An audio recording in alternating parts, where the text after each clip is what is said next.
Welcome to the origin series of Marvel and DC characters, जहाँ पे मैं हर एक ओरिजिन स्टोरी शेयर करता हूँ। एंड आज की हमारी वीडियो होने वाली है origin story of uncanny Spiderman, जिसकी रिक्वेस्ट मुझे करी है मेरे सब्सक्राइबर चीकू ने। तो अगर आप अपने किसी फेवरेट कैरेक्टर की ओरिजिन स्टोरी जाना चाहते हैं तो नीचे कमेंट जरूर करना कमेंट सेक्शन में, एंड मैं जल्दी से जल्दी उस पर वीडियो लाने की कोशिश करूंगा। एंड वीडियो शुरू करने से पहले मैं बता दूं कि मैंने आज तक कभी भी इतने फ्रेश कैरेक्टर पे वीडियो नहीं बनाई, क्योंकि ये बिल्कुल ही नया कैरेक्टर जिसे आप कह सकते हो ब्रांड न्यू कैरेक्टर है, क्योंकि ये सिर्फ 8 दिन पुराना कैरेक्टर है। जी हाँ, आज 29 सितंबर है और ये कैरेक्टर रिलीज हुआ है इसी साल इसी महीने, यानी कि 20 सितंबर 2023 को। तो ये सिर्फ 8 दिन पुराना कैरेक्टर है, which is a very fresh character. और इसका भी ऑब्वियसली पहला ही इशू आया है जिसमें इसकी स्टोरी अधूरी है, बट हमें क्विक ग्लिम्स मिल जाता है कि आखिर इसकी स्टोरी शुरू कैसे हुई। So without wasting any moment, let's begin the video.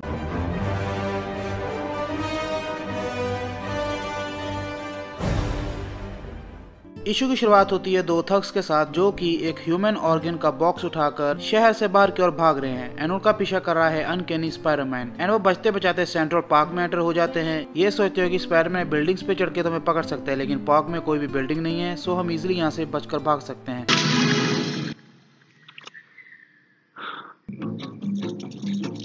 But they were wrong, क्योंकि वो कोई नॉर्मल स्पाइडरमैन नहीं बल्कि वो था नाइट क्रॉलर स्पाइडरमैन, जो कि टेलीपोर्ट होकर ठीक उनके सामने आ जाता है एंड उनकी बगी को क्रैश कर देता है। एंड वो दोनों बगी से गिर जाते हैं। एंड फिर स्पाइडरमैन की तरह नाइट क्रॉलर फनी जोक मारता हुआ कहता है कि तुम्हें अपनी पार्किंग स्किल्स पे ऊपर ध्यान देना चाहिए। एंड इसके बाद वो थग अनकैनी स्पाइडरमैन के ऊपर गोलियां चला देता है, जिसे वो कंटिन्यूसली टेलीपोर्ट होकर ड्रॉप करता है। एंड फिर वो अपनी एस्ट्रल फॉर्म से एक स्वॉर्ड क्रिएट करता है, जिसे देखकर वो थग कहता है कि भाई ये चीटिंग है, स्पाइडरमैन ने अपनी कोई ग्लोइंग स्वॉर्ड के बारे में तो बताया नहीं था, और ये आई कहां से। एंड इतने में ही अनकैनी स्पाइडरमैन उसे अपनी स्वॉर्ड के साथ मारकर गिरा देता है। एंड तभी वहां पर कुछ लोग आते हैं जो कि अनकैनी स्पाइडरमैन से कहते हैं कि तुम जरूर नए स्पाइडरमैन होगे, जिसके बारे में हमने न्यूज में सुना था। एंड उसके बाद अनकैनी स्पाइडरमैन एक नाइट क्रॉलर स्पाइडरमैन उस ह्यूमन ऑर्गन बॉक्स को उठाता है। एंड तभी वहां पर आ जाता है आयरन सेंटिनल, जो कि आते ही उन सभी को स्कैन करने लगता है। अभी आप लोग सोच रहे होंगे कि ये सेंटिनल आयरन मैन की तरह लग रहा है, तो वेल अब बिल्कुल राइट है, क्योंकि टोनी स्टार्क की कंपनी को कुछ इवल म्यूटेंट्स ने स्टॉक मैनिपुलेट करके खरीद लिया था। एंड उसके बाद उन्होंने सेंटिनल्स को स्टार्क टेक्नोलॉजी से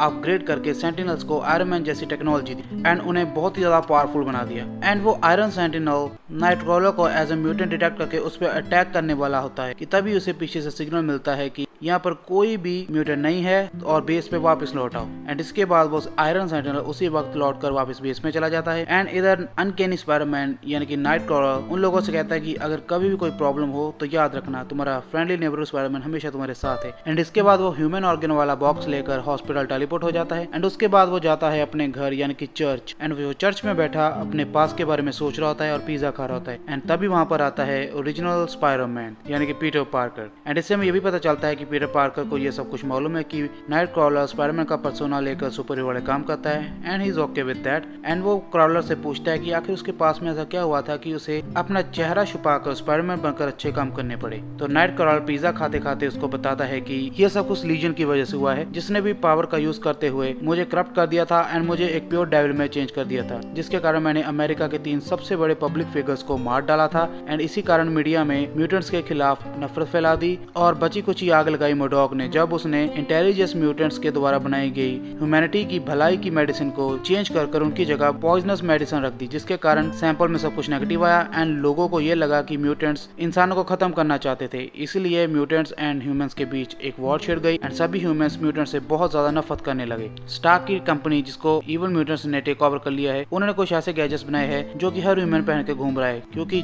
जब उस डिवाइस के पास कोई भी म्यूटेंट आएगा तो वो बीप करने लगेगा एंड उन्हें पता चल जाएगा कि उनके बीच एक म्यूटेंट है। एंड नाइट क्रॉलर कहता है कि मैं जब पैदा हुआ था तब भी लोग मुझे डेविल समझते थे, लेकिन वो मेरे फेस को देखते हैं, मेरी सोल को नहीं, और मैं एक अच्छा पर्सन हूँ जो कि अच्छे काम करने की कोशिश कर रहा है एंड ह्यूमैनिटी को बचा रहा है। एंड इसके बाद स्टोरी शिफ्ट होती है टोनी स्टार्क की लैब में, जिसे अभी म्यूटेंट्स ने चेंज करके अपना बना लिया है। एंड वहाँ पर हम देखते हैं कुछ साइंटिस्ट को एक म्यूटेंट के ऊपर एक्सपेरिमेंट करते हुए। तो एक्चुअली में एक साइंटिस्ट एक म्यूटेंट के ऊपर एक्सपेरिमेंट कर रहा है एंड उसे जेनेटिकली चेंज कर रहा है ताकि वो उसके म्यूटेंट जीन्स को छुपा सके। एंड एज एक्सपेक्टेड वो एक्सपेरिमेंट रॉन्ग होता है एंड वो म्यूटेंट सब्जेक्ट जाग जाता है, जिसके बाद हमें पता चलता है कि वो साइंटिस्ट जो ये काम कर रहा था वो एक्चुअली में वल्चर था, जो कि टोनी स्टार्क की टेक्नोलॉजी यूज करके और भी ज्यादा स्ट्रॉन्ग हो गया एंड अब उसने अपना नाम रखा है डायरेक्टर वल्चर। एंड इधर हम देखते हैं एक बर्गलर को जो कि एक जॉगिंग करी लड़की को धमका रहा है। तभी वहां पर आता है नाइट क्रॉलर, जो कि आते ही उसे एक किक मारता है एंड वो बर्गलर नॉकआउट होकर गिर जाता है। एंड तभी वो लड़की स्पाइडरमैन को थैंक यू करते हुए उसके साथ फ्लर्ट करती है एंड तभी वो लड़की चिल्ला उठती है जब वो उस गुंडे को मिस्टीक में चेंज होते हुए देखती है। एंड हमें पता चलता है कि वो गुंडा एक्चुअली में मिस्टीक थी। एंड उसी वक्त नाइट क्रॉलर इमीडिएटली मिस्टीक को लेकर टेलीपोर्ट होकर सेफ जगह पे चला जाता है। एंड ये काफी हैरानी वाली बात थी क्योंकि एक्स फैन के फॉल के दौरान रे वन यानी कि मिस्टीक बहुत ही ऊंचाई वाली जगह से नीचे गिरने का कारण वहीं पर मारी जाती है। तो अगर वो वहां पर मर गई थी तो अभी ये रे वन कहां से आ गई। एंड इसके बाद स्टोरी शिफ्ट होती है एक हाईटेक बाउंटी हंटर्स की ओर, जो कि आपस में अनकैनी स्पाइडरमैन के बारे में बात कर रहे थे। एंड तभी हमें दिखाई देता है उनका लीडर जो कि नाइट क्रॉलर की डिटेल्स किसी को भेज रहा है। एंड हमें पता चलता है कि ये गैंग कोई और नहीं, ये है मार्वल की one of the best and strongest and also deadly bounty Hunter team wild pack. And wild pack के लीडर है सिल्वर सेबर। एंड हमें पता चलता है कि अभी नाइट क्रॉलर को पकड़ने के लिए किसी ने सिल्वर सेबर यानी कि वाइल्ड पैक टीम को बाउंटी दी है। एंड सिल्वर सेबर पे इशू हो जाता है खत्म। तो अभी आगे क्या होगा ये तो हमें नेक्स्ट इशू में पता चलेगा क्योंकि अभी इसका सिर्फ फर्स्ट इशू रिलीज हुआ है। तो लेट्स होप कि दूसरा इशू बहुत जल्दी है। एंड अगर वो आया मैं तो उसे जरूर कवर करूंगा। तो अगर आपको ये वीडियो पसंद है तो लाइक करना एंड सब्सक्राइब करना अगर नहीं हो, क्योंकि मैं ऐसी वीडियो जरूर लाता रहता हूँ। तो अगर आप भी अपने किसी फेवरेट कैरेक्टर की और स्टोरी जानना चाहते हैं तो नीचे कमेंट जरूर करना कमेंट सेक्शन में। एंड मैं जल्दी इस पे वीडियो लाने की कोशिश करूंगा। तो मिलते हैं एक नई वीडियो के साथ कल, तब तक के लिए take care and good bye.